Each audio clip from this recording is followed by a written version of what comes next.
I'm Dr. Howard Quackenbush, physical therapist here at Delta Physical Therapy and Sports Medicine. A common complaint that we see in the clinic are tension headaches. People suffer with neck and shoulder pain that develop into headaches that begin at the back of their head and radiate over to the top of their eye. Too often, people confuse these with migraines. A classic migraine will have a tendency to have an aura in the front of their head, a sense of waves, discoloration, distortions, light sensitivity, and then the pain comes on. This is best managed by seeing your family physician. A true tension headache, however, will typically begin with pain in the upper shoulders, back of the neck, and eventually will focus to the back quarter of the head. When it pinches on those nerves, the pain then radiates over top of the head to the front of the eye or the top of the eyelid, giving a headache in the front also. People mistake this for a migraine because of the visual disturbances and light sensitivity associated with that, but it is a tension headache. Today I want to show you a couple of things that will help to manage tension headaches if you have them, and most importantly, how you can prevent a tension headache from starting in the first place. Now, let's start with prevention. Posture, like your mother always told you, is the most important thing. But knowing what proper posture is for a neck and shoulder type headache or a tension headache is crucial.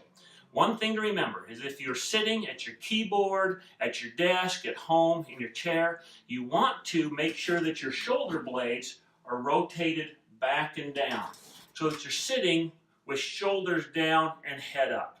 It's the same thing your mother always told you to sit up straight. But one caution, don't do this because that'll accentuate the tension on the muscles. You want to roll your shoulders down and just sit straight. Oftentimes you'll feel some stretch across the front of the chest, work through the upper back as your body gets used to proper posture. But I hate to tell you, proper posture is the #1 way to prevent a tension headache from ever starting in the first place. Now, we're all creatures of habit, myself included.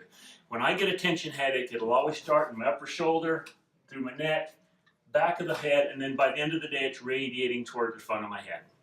Here's how you can manage them at home. First of all, again, remember proper posture. You'll sit in a chair, you'll get your shoulders down and back, sitting tall.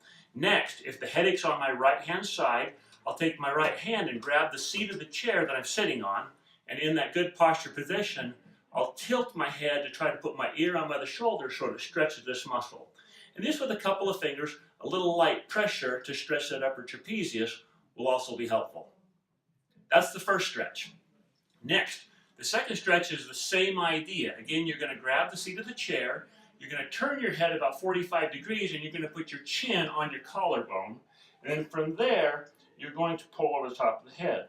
The caution with this one, too often people will slump down and they'll lose the stretch.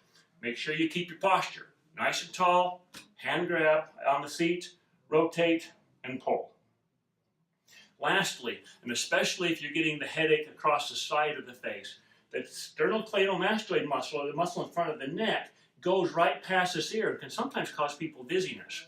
Same idea, grab the seat of the chair. This time, you're going to look towards the ceiling, you're going to tilt your head, and you're going to turn back, putting pressure on the front of the neck. And then with your hand, you can massage that muscle lightly to give some stretch to that area. Most of the time, those stretches and good posture will manage your tension headache. If you continue to have additional problems, feel free to see your local physical therapist, your family physician, or to contact us if you have questions. Thank you for your time today. We look forward to seeing you next time on our next video chat.